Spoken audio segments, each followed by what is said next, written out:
పచ్చని పొలాలతో కళకళలాడే రామాపురం అనే అందమైన పల్లెటూరు. ఆ ఊరిలో రామయ్య అనే ఒక రైతు ఉన్నాడు. రామయ్యకు చెవుడు చాలా ఎక్కువ. పిడుగుపడినా వినిపించదు. రామయ్య భార్య సీతమ్మ. ఆమెకు కూడా చెవుడే. ఎవరైనా గట్టిగా అరచినా ఆమెకు గుసగుసలానే వినిపిస్తుంది. ఇక వీళ్ల పక్కింట్లో ఉండే పుల్లయ్య అనే మోతుబరి రైతుది కూడా అదే పరిస్థితి. పుల్లయ్యకు చెవులు అలంకారానికే కాని అస్సలు వినపడవు. ఈ ముగ్గురికి తాము చెవిటివాళ్లం అన్న విషయమే తెలీదు. ఎదుటివాళ్లు కావాలని మెల్లగా మాట్లాడుతున్నారని వాళ్ల నమ్మకం. ఒకరోజు ఉదయం రామయ్య తన పొలంలో గట్టు తవ్వుతున్న సమయంలో ఈ వింతైన గొడవ మొదలవుతుంది. ఒరే రామయ్య, పొద్దున్నే పొలానికి వచ్చావా? నేను నిన్న సంతలో కొన్న నా నల్ల మేకపిల్లను ఇంటి ముందు కట్టేశాను. అది తాడు తెంచుకుని ఎక్కడికో పారిపోయింది. నీ పొలం వైపు ఏమైనా వచ్చిందేమో అని అడగడానికి వచ్చాను. ఎక్కడైనా కనిపించిందా? రామయ్య గడ్డపార కింద పెట్టి కోపంగా చూస్తూ, ఏమిటి, నా పొలం గట్టు జరిపావా? నీకు ఎంత ధైర్యం పుల్లయ్యా? నిన్నటిదాకా తాటి చెట్టు దాకా నా పొలం గట్టు ఉండేది. ఈ రాత్రికి రాత్రే గట్టు తవ్వి నీ పొలంలో కలుపుకుంటావా? మా తాతల కాలం నాటి నుండి ఈ గట్టు ఇక్కడే ఉంది. ఒక అంగళం నేల కూడా నేను వదులుకోను. నువ్వు ఎంత మోతువారు అయితే మాత్రం నా గట్టు జరుపుతావా? నువ్వు అలా అంటావేంటి రామయ్య? నేను ఆ మేకను పక్క ఊరి సంతలో 10 రూపాయలు పెట్టుకున్నాను. దానికి రోజుకు 2 సేర్ల పాలు ఇచ్చే సత్తా ఉంది. దానికి కుడికాలు మీద చిన్న తెల్ల మచ్చ ఉంటుంది. నా ప్రాణం అంతా ఆ మేక మీదే ఉంది. నువ్వు చూసావో లేదో చెప్పకుండా నా మీద కోపడతావేమిటి? నా మేక నా ఇంట్లో కట్టేస్తే నీకేమైనా నష్టమా? నీకు నష్టమేమిటి? నా కర్మ. నువ్వు రాత్రికి రాత్రే నా గట్టు జరిపి నీ పొలంలో కలుపుకొని ఇప్పుడు నాకే ఎదురు చెబుతావా? నేను నిన్ను పగలంతా ఎండలో మాడిపోయి ఈ గట్టు సరిచేశాను. ఇక్కడ నేను నాటేసిన మొక్కలన్నీ పీకేసి నీ ఇష్టం వచ్చినట్టు చేస్తే నేను చూస్తూ ఊరుకుంటానా? మర్యాదగా నా గట్టు ముందు ఎక్కడ ఉందో అక్కడికి మార్చు. లేదంటే ఊరి పెద్ద కాపు దగ్గరికి వెళ్ళి నీ సంగతి చెబుతాను. అవును రామయ్య, ఆ మేకకు ఆకులంటే చాలా ఇష్టం. నీ పొలంలో ఉన్న మొక్కలు ఏవైనా తిందేమో అని నాకు అనుమానంగానే ఉంది. ఒకవేళ అది నీ చేనులో ఏమైనా మేసి ఉంటే ఆ నష్టం నేను కట్టుకుంటాను. కానీ నా మేక ఎక్కడుందో దొరికితే చాలు. దాన్ని మా ఆవిడ ఎంతో అల్లారు ముద్దుగా చూసుకుంటోంది. దయచేసి ఎక్కడుందో చెప్పు రామయ్య. నీ చేను నష్టం నాకు వద్దు. నువ్వు నా పొలం గట్టు జరపడం ఏమాత్రం న్యాయం కాదు. నీది మోసం. నేను నా చెమటొచ్చి మట్టిని దున్నాను. నువ్వు నీ పలుకుబడి చూసుకుని నన్ను అణగదొక్కాలి అనుకుంటున్నావు. నేను వదిలిపెట్టను. పద, మా ఇంటికి వెళ్ళి మా ఆవిడకు కూడా ఈ విషయం చెప్పి అప్పుడు మన పంచాయతీ ఊరి సర్పంచ్ దగ్గర తేల్చుకుందాం. పద, ముందు నా వెంట్రా. రామయ్య కోపంగా పుల్లయ్య చెయ్యి పట్టుకుని లాక్కుంటూ తన ఇంటి వైపు నడుస్తాడు. పుల్లయ్య తాను అడిగినట్లే రామయ్య తన మేకను వెతకడానికి ఇంటికి తీసుకెళ్తున్నాడని అనుకుని సంతోషంగా వెళ్తాడు. వాళ్ళిద్దరూ ఇంటికి చేరేసరికి రామయ్య భార్య సీతమ్మ మట్టి పొయ్యి మీద కూర వండుతూ ఉంటుంది. పొగతో ఆమె కళ్ళు మండుతూ ఉంటాయి. ఓసే సీతమ్మ, బయటకు రావే. ఈ పుల్లయ్య గారి బుద్ధి చూసావా?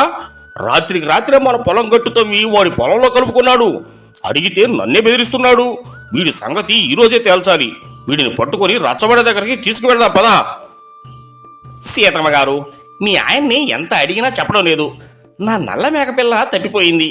అది మీ పెరట్లో ఏమైనా దూరిందేమో అని అడగడానికి వచ్చాను. మీకైనా ఏమైనా కనిపించిందా? అది చాలా ముద్దుగా ఉంటుంది. మెడలో ఒక చిన్న గంట కూడా కట్టాను. దయచేసి చెప్పండి అమ్మా.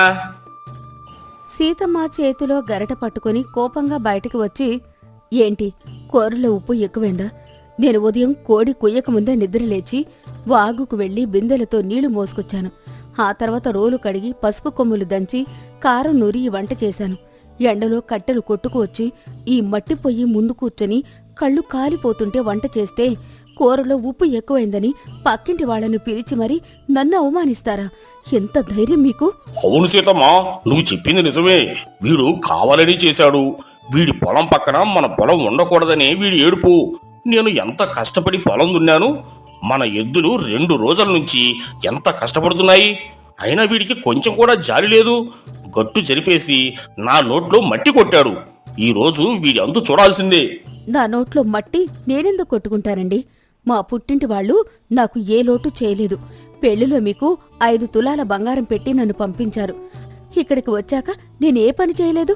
ఆవులు పేడ తీశాను, పాలు పితకడం చేశాను, కలుపు తీశాను, అన్ని పనులు నెత్తికెత్తుకొని చేస్తూ ఉంటే ఈరోజు ఉప్పు ఎక్కువైందని ఇతన్ని తీసుకువచ్చి నా మీదరుస్తారా? అసలు వంట చేయడం నా వల్లే కాదని చెప్తున్నారా? అయితే రేపట్నుంచి మీరే వండుకొని తినండి, నేను గరిటె పట్టను. అవునమ్మా సీతమ్మ, నేను గట్టిగానే కట్టేశాను. ఆ తాడు ఎందుకు తెగిపోయిందో నాకు అర్థం కావడం లేదు. మీరు గనక నా మేకను వెతికి పెడితే మీకు ఒక కొత్త చీర కొని పెడతాను. నేను ఆ మేకకు కుడితి పెట్టి పెంచాను, నా బిడ్డలా చూసుకున్నాను. మీ ఆయన్ని కొంచెం వెతకమని చెప్పండమ్మా, పుణ్యం ఉంటుంది. పుణ్యం గురించి మీరు చెప్తున్నారా పుల్లయ్య గారు? నా వంటను వంక పెట్టడానికి మీరెవరు? మీ ఇంట్లో మీ ఆవిడ అసలు వంట చేస్తుందా? ఎప్పుడూ పడుకునుంటుంది. నేను నా మొగుడికి వేడివేడి అన్నం వండి పెడుతుంటే మీరు వచ్చి తప్పులు పడతారా? ఉప్పు ఎక్కువైతే కాస్త నీళ్లు కలుపుకొని తినలేరా? ఈరోజు నా ప్రాణం పోయినా సరే ఈ గొడవ సర్పంచ్ గారి దగ్గరే తేలాలి. పద, అందరం వెళ్దాం. అవును సీతమ్మ, నువ్వు చెప్పింది 100% నిజం. అందరూ సర్పంచ్ గారి దగ్గరికి వెళ్దాం. ఆ పెద్ద కాపు గారికి అన్నీ తెలుసు. ఈ పొల్లయ్యగాడు ఎలా గట్టు జరిపాడో ఆయనే స్వయంగా వచ్చి చూస్తాడు. అప్పుడే వీడికి తగిన బుద్ధి చెబుతాడు. పదా పుల్లయ్య, నీ మోసం ఈ రోజే బయటపడాలి. ముగ్గురు ఒకరి మీద ఒకరు అరుచుకుంటూ ఊరి మధ్యలో ఉన్న పెద్ద మర్రి చెట్టు రచ్చబండ దగ్గరికి బయలుదేరుతారు. అక్కడ ఊరి సర్పంచ్ పెద్దకాపు ఒక నులక మంచం మీద కూర్చొని ఆలోచనలో ఉంటాడు. ఆ సర్పంచ్ గారికి కూడా చెవులు సరిగ్గా వినపడవు. వయసు పైబడ్డం వల్ల ఆయనకు చెవిటిదనం బాగా వచ్చింది. పైగా ఆయన అప్పుడు ఊరిలో వర్షాలు పడ్డం లేదని, పంటలు ఎండిపోతున్నాయని తీవ్రమైన ఆందోళనలో ఉన్నాడు. రామయ్య సర్పంచ్ దగ్గరికి వెళ్లి దండం పెడుతూ, అయ్యా పెద్ద కాపు గారు, మీకు నా నమస్కారం. ఈ ఊరికి మీరే పెద్ద దిక్కు. ఈ పుల్లయ్యగాడు చేసిన మోసం చూశారా అయ్యా? నేను రాత్రింబావుళ్ళు కష్టపడి దున్నుకున్న నా పొలం గట్టును రాత్రికి రాత్రి తవ్వి వాడి పొలంలో కలుపుకు అడిగితే నన్నే బెదిరిస్తున్నాడు. మీరే మాకు న్యాయం చేయాలయ్యా. అయ్యా సర్పంచ్ గారు, మీరు చాలా న్యాయవంతులు. నిన్న సంతలో 10 రూపాయలు పెట్టుకున్న నా నల్ల మేకపిల్లను నేను ఇంటి ముందు కట్టేశాను. అది ఎటో పారిపోయింది. రామయ్య పొలంలోకి వెళ్ళిందేమో అని అడిగితే నన్ను వాళ్ళ ఇంటికి తీసుకువెళ్ళి వీళ్ళిద్దరూ కలిసి నా మీద అరుస్తున్నారు. నా మేకను వెతికి పెట్టమని మీరే చెప్పాలయ్యా. అయ్యా పెద్దయ్య గారు, మీ దయ వల్ల నేను ఈ ఊరి కోడలుగా వచ్చి ఎంతో కష్టపడుతున్నాను. పొద్దున్నే లేచి ఊరంతా పనులు చేసి కళ్ళు మండుతున్నా వంట చేస్తే కూరలో కాస్త ఉప్పు ఎక్కువైందని నా మొగుడు ఈ పుల్లయ్యని తీసుకువచ్చి నా మీద అరుస్తున్నాడు. మీరు చెప్పండయ్యా, కష్టపడి వండిన దానికి ఇదేనా నాకు దక్కే మర్యాద? వీళ్ళిద్దరికీ మీరే గట్టిగా బుద్ధి చెప్పాలి. ముగ్గురు ఒకేసారి తమ తమ బాధలను గట్టిగా అరుస్తూ చెప్తుంటారు. సర్పంచ్ గారు మాత్రం వారి ముఖాలు చూస్తూ వారు పన్నులు కట్టలేక వర్షాల గురించి బాధపడుతున్నారని పొరబడతాడు. ఆగండి ఆగండి, మీరందరూ ఒకేసారి అలా గట్టిగా ఏడుస్తూ మొరపెట్టుకుంటే నాకు ఎలా వినపడుతుంది? మీరు దేని గురించి బాధపడుతున్నారో నాకు పూర్తిగా అర్థమైంది. మీ ఆవేదన నా గుండెను తాకింది. అవును, మీరు చెప్పింది అక్షరాల నిజం. చూసావా పుల్లయ్య, నేను చెప్పిందే నిజం అని సర్పంచ్ గారు ఒప్పుకున్నారు. నా గట్టు నేను తిరిగి తీసేసుకుంటాను. చూశారా సీతమ్మ గారు, నా మేక మీ ఇంట్లోనే ఉందని సర్పంచ్ గారు కనిపెట్టేశారు. నాకు నా మేక ఇచ్చేయండి. చూసారా ఏమండి, నా వంటల్లో ఎలాంటి తప్పు లేదని, నా కష్టమే గొప్పదని సర్పంచ్ గారు తీర్పు చెప్పేశారు. ఇక మీదట నా వంటకు వంక పెట్టకండి. మీ అందరి బాధ నాకు అర్థమైంది. ఈ ఏడాది వానలు సరిగ్గా పడలేదు. పొలాలు ఎండిపోతున్నాయి. చెరువుల్లో నీళ్లు అడుగంటిపోయాయి. పశువులకు కనీసం త్రాగడానికి గుక్కెడు నీళ్లు కూడా లేవు. పైగా శిస్తు కట్టాలని ఊరి జనం అంతా బాధపడుతున్నారు. మీరు కూడా వానలు లేవని, పంటలు పండలేదని కదా నా దగ్గరికి వచ్చి ఎంతగా గొడవ పడుతున్నారు. నేను మీలాగే అదే బాధలో ఉన్నాను. అవునయ్యా, మీరు ఎంతగా మందలించినా ఈ పుల్లయ్యకు బుద్ధి రాదు. వాడికి కాస్త గట్టిగా జరిమానా విధించండి. నా గట్టుకు నాకు ఇప్పించండి. అవునయ్యా, నా మేక చాలా చిన్నది, దానికి ఏమీ తెలియదు. రామయ్య దాన్ని దాచేస్తే పాపం కదా. మీరే ఆ మేకను బయటికి తెప్పించండి. అంతేనయ్యా సర్పంచ్ గారు, మగవాళ్లకు అసలు ఆడవాళ్ల కష్టం తెలీదు. ఇంట్లో కూర్చొని తినడం తప్ప వాళ్ళకి పొయ్యి ముందు కూర్చుంటే వచ్చే సెగ తెలీదు. వీళ్లకు బాగా బుద్ధి చెప్పారు. అందుకే నేను ఒక గొప్ప నిర్ణయం తీసుకున్నాను. ఈ కష్టాలు అన్నీ తీరాలంటే మనం అందరం కలిసి ఊరి దేవతకు శాంతి పూజ చేయాలి. రేపు ఉదయాన్నే మన ఊరి జనం అంతా కలిసి ఊరి చివర ఉన్న ముత్యాలమ్మ గుడి దగ్గరికి చేరుకుందాం. అక్కడ పెద్ద జాతర చేసి వానదేవుడికి ఘనంగా నైవేద్యం సమర్పిద్దాం. పూజ చేస్తే ఖచ్చితంగా వానలు పడతాయి. మీ కష్టాలన్నీ తీరిపోతాయి. మీరందరూ ప్రశాంతంగా ఇంటికి వెళ్ళండి. రేపు జాతరకు సిద్ధం కండి. ఇక ఈ గొడవలు ఆపి అందరూ కలిసికట్టుగా ఉండాలి. ఇదే నా తీర్పు. చాలా సంతోషమయ్యా సర్పంచ్ గారు. మీ తీర్పు నాకు శిరోధార్యం. నా గట్టు నాకు వచ్చేసింది. రేపు జాతరలో కలుద్దాం. పదపుల్లయ్య, నీకు బుద్ధి వచ్చింది కదా? నీకు కోటి దండాలయ్యా. రేపు జాతరలో మేకను బలి ఇస్తారని, అప్పుడు నా మేక కూడా దొరుకుతుందని మీరు ఎంత బాగా చెప్పారు. సరే రావయ్య, నీ ఇంట్లో ఉన్న నా మేకను నువ్వే రేపు గుడి దగ్గరికి తీసుకురా. నేను ఇంటికి వెళ్తాను. సీతమ్మ మురిసిపోతూ, మీ రుణం ఈ జన్మకు తీర్చుకోలేనయ్యా పెద్దగారు. నా మొగుడికి నా కష్టం విలువ తెలిసేలా చేశారు. రేపు ముత్యాలమ్మ జాతరకు నేనే స్వయంగా పాయసం వండి అందరికీ పంచిపెడతాను. వస్తానయ్యా. సర్పంచ్ గర్వంగా మీసం మెలివేసుకుంటూ, చూశారా, ఒక సర్పంచిగా ఊరి సమస్యలు ఎంత సునాయాసంగా ఎంత గొప్పగా పరిష్కరించానో. వీళ్ళందరికీ వానల గురించి ఎంత దిగులో నా ఒక్క తీర్పుతో అందరి ముఖాల్లో ఎంత ఆనందం వచ్చిందో. రేపు పూజ చేస్తే అంతా మంచే జరుగుతుంది. ముగ్గురు ఒకరి తీర్పు ఒకరు తమకే అనుకూలంగా వచ్చిందని, ఎదుటివారిని సర్పంచ్ గారు మందలించారని గట్టిగా నమ్ముతారు. ఎవరికి వారు ఎంతో సంతోషంగా నవ్వుకుంటూ తమ ఇళ్లకు వెళ్ళిపోతారు. రామయ్య గట్టు గురించి మర్చిపోయి జాతర పనుల్లో పడతాడు. పుల్లయ్య తన మేక ఎక్కడో చోట తిరుగుతూ దొరుకుతుందిలే అని ప్రశాంతంగా ఉంటాడు. సీతమ్మ తన పంటకు గుర్తింపు వచ్చిందని ఎంతో ఉత్సాహంగా జాతరకు పాయసం వండే పనిలో పడుతుంది. ఒకరి మాట ఒకరికి వినపడకపోయినా ఎవరికి వారు తమ బాధల్నే చెప్పుకున్నా చివరికి ఒకరినొకరు పట్టించుకోకపోవడం వల్లే వారి మధ్య పెద్ద గొడవ సునాయాసంగా సద్దుమణిగింది. కొన్నిసార్లు విషయాలను ఎక్కువగా తవ్వుకుని వాదించుకోవడం కంటే పట్టించుకోకుండా వదిలేయడమే పెద్ద సమస్యలకు గొప్ప పరిష్కారమని ఈ ముగ్గురు చెవిటోళ్ల పంచాయతీ కథ మనకు తెలియజేస్తుంది. 1960వ దశకం. ఒక పచ్చని పల్లెటూరు. సాంబయ్య ఒక అమాయకపు రైతు. ఆయన భార్య లక్ష్మి ఎంతో తెలివైనది, ధైర్యవంతురాలు. సాంబయ్య తన మంచితనంతో ఊరిలో కొందరు మోసగాళ్ల మాటలు నమ్మి అప్పుల పాలవుతాడు. ఆ అప్పుల నుండి, అవమానాల నుండి లక్ష్మి తన తెలివితేటలతో కుటుంబాన్ని ఎలా కాపాడింది అనేదే ఈ కథ. సాయంత్రం వేళ సాంబయ్య ఇంటి అరుగు మీద తల పట్టుకుని కూర్చుని ఉన్నాడు. లోపల లక్ష్మి వంట చేస్తూ బయటకు వస్తోంది. ఏవండి, ఏమైంది? అప్పట్నుంచి అలా తల పట్టుకుని కూర్చున్నారు? పొలం నుంచి వచ్చాక కనీసం కాళ్ళు కూడా కడుక్కోలేదు. ఏమన్నా సమస్య వచ్చిందా?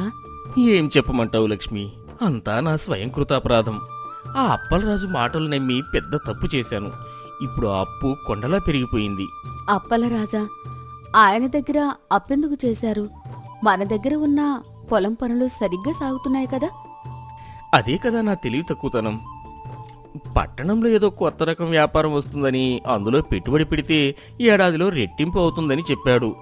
మన పొలం కాగితాలు ఆయన దగ్గర పెట్టి 5,000 రూపాయలు తీసుకున్నాను. ఇప్పుడు ఆ డబ్బు పోయింది. అప్పలరాజు ఏమో వడ్డీతో కలిపి 10,000 అడుగుతున్నాడు. 10,000 రూపాయలా? ఈ రోజుల్లో అంత డబ్బు మనమెక్కడి నుంచి తెస్తాం? ఆ అప్పలరాజు అసలే పక్కా మోసగాడు. ఊరిలో చాలా మందిని ఇలాగే ముంచేశాడని విన్నాను. ఇప్పుడు ఆ అప్పలరాజు రేపు ఉదయం ఇంటికి వస్తాడట. డబ్బులు ఇవ్వకపోతే పొలాన్ని తన పేరు మీద రాయించుకుంటాడట. ఏం చేయాలో పాలుపోవడం లేదు. నన్ను క్షమించు లక్ష్మి, నీకు చెప్పకుండా ఇంత పెద్ద తప్పు పని చేశాను. లక్ష్మి కాసేపు ఆలోచించి, సరే, జరిగిందేదో జరిగిపోయింది. ఇప్పుడు ఏడవడం వల్ల ఉపయోగం లేదు. అప్పుల పాలయ్యానని ఊరంతా తెలిస్తే మన గౌరవం పోతుంది. మీరు ఒక పని చెయ్యండి. రేపు ఉదయం ఆయన వచ్చినప్పుడు నేను చెప్పినట్టు చెయ్యండి. నువ్వు చెప్పినట్టా? ఏం చేస్తావు లక్ష్మి? ఆయన దగ్గర కాగితాలు ఉన్నాయి. మీరు కంగారు పడకండి. ఆ అప్పలరాజుకి ఆశ ఎక్కువ కదా. ఆ ఆశనే మనం ఆయుధంగా వాడుకుందాం. ఇప్పుడు నేను చెప్పేది జాగ్రత్తగా వినండి. మరుసటి రోజు ఉదయం అప్పలరాజు తన అనుచరులతో సాంబయ్య ఇంటికి వచ్చాడు. ఎరా సాంబయ్య, తెల్లారింది కదా, నా డబ్బులేవి? 10,000 సిద్ధం చేసావా లేక పొలం కాగితాల మీద సంతకాలు పెడతావా? అయ్యో అప్పలరాజు గారు, 10,000 కోసం ఆ పచ్చని పొలం రాసిస్తానా? నా భార్య దగ్గర అంతకంటే విలువైన నిధి ఒకటి ఉంది, కానీ అది బయటకు తీయాలంటే మీలాంటి అదృష్టవంతులు ఉండాలి. ఆ నిధా? ఏంటి సాంబయ్య, పొద్దున్నే కొత్త కబుర్లు చెప్తున్నావు? నీ దగ్గర నిధి ఉంటే అప్పు ఎందుకు చేస్తావు? లక్ష్మి లోపల నుండి వస్తూ, అవునండి అప్పలరాజు గారు, మా మామగారు చనిపోయే ముందు మా పెరట్లో ఒక చోట గుప్తనిధి ఉందని చెప్పారు. కాని అది ఏ రోజు తీయాలో మాకు తెలియలేదు. నిన్ననే ఒక సిద్ధాంతి గారు వచ్చి ఈ రోజు మీలాంటి పేరున్న వ్యక్తి సమక్షంలో తవ్వితే అది దొరుకుతుందని చెప్పారు. గుప్తనిధా? నిజంగానా? అందులో ఏముంటుంది? బంగారు నాణాలు, పాతకాలపు నగలు ఉండవచ్చట. మాకైతే భయం. ఆ నిధి తీసినందుకు మీకందులో సగం భాగం ఇస్తాం. మా అప్పు కూడా తీరిపోతుంది కదా. సగం భాగమా? అంటే నాకు 5,000 కంటే ఎక్కువే వస్తుందన్నమాట. సరే, ఎక్కడ తవ్వాలో చూపించండి, ఇప్పుడే పని మొదలు పెడదాం. ఇంటి పెరట్లో అందరూ వెళ్లారు. అక్కడ లక్ష్మి ఒక చోట గుర్తుపెట్టింది. అక్కడ అడుగు ఉందని ఆ సిద్ధాంతి గారు చెప్పారు. కాని ఒక నియమం ఉంది. తవ్వేటప్పుడు ఎవరూ మాట్లాడకూడదు. కేవలం మనసులో దేవుణ్ణి తలుచుకోవాలి. ముఖ్యంగా అప్పులు ఉన్నవాళ్లు తవ్వితే నిధి మాయమైపోతుందట.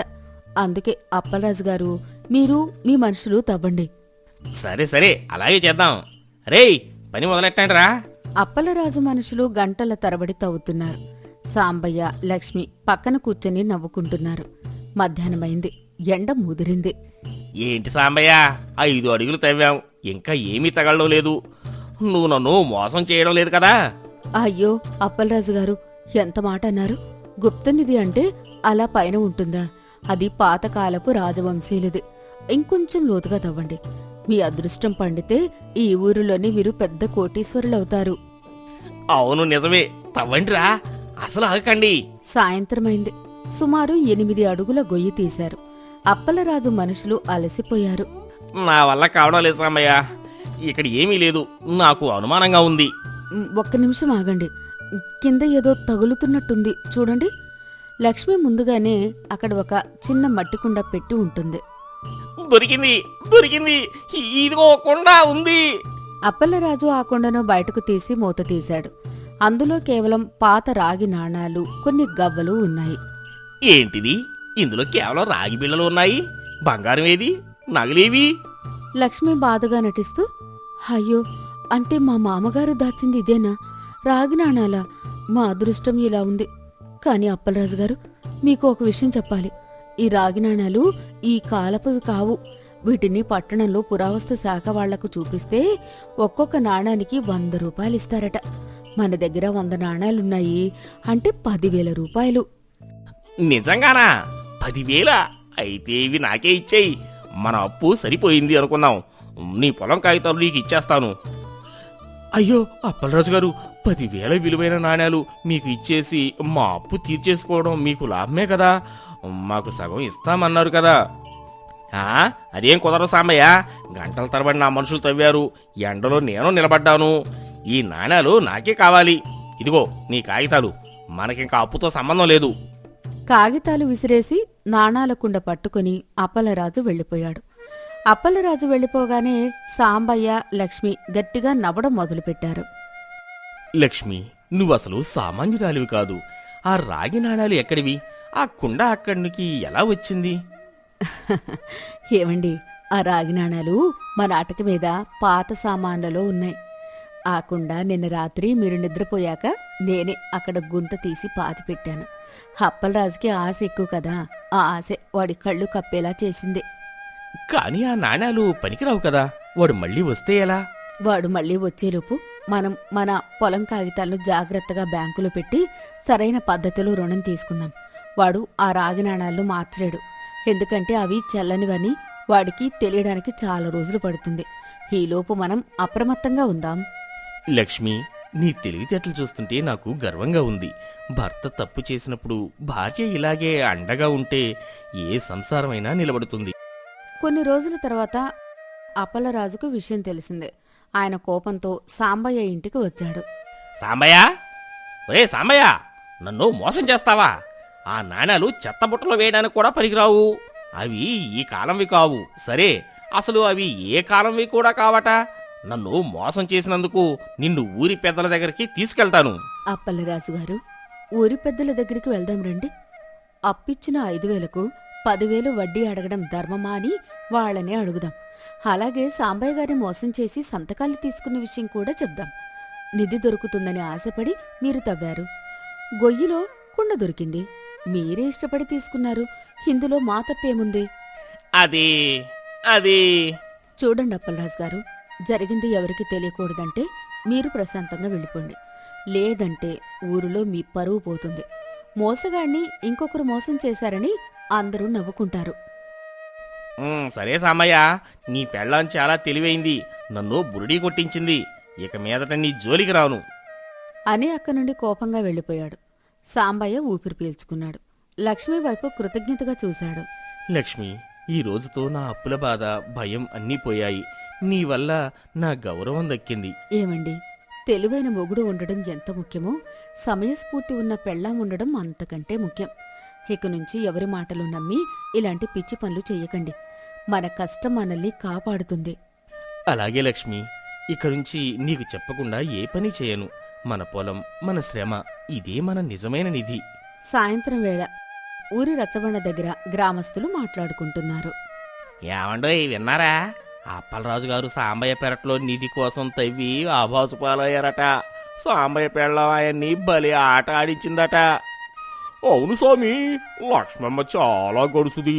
సాంబయ్య అమాయకత్వాన్ని కాపాడటానికి ఆమె చేసిన ఉపాయం ఊరంతా చెప్పుకుంటున్నారు. అప్పలరాజు లాంటి మోసగాళ్లకు ఇలాగే బుద్ధి చెప్పాలి.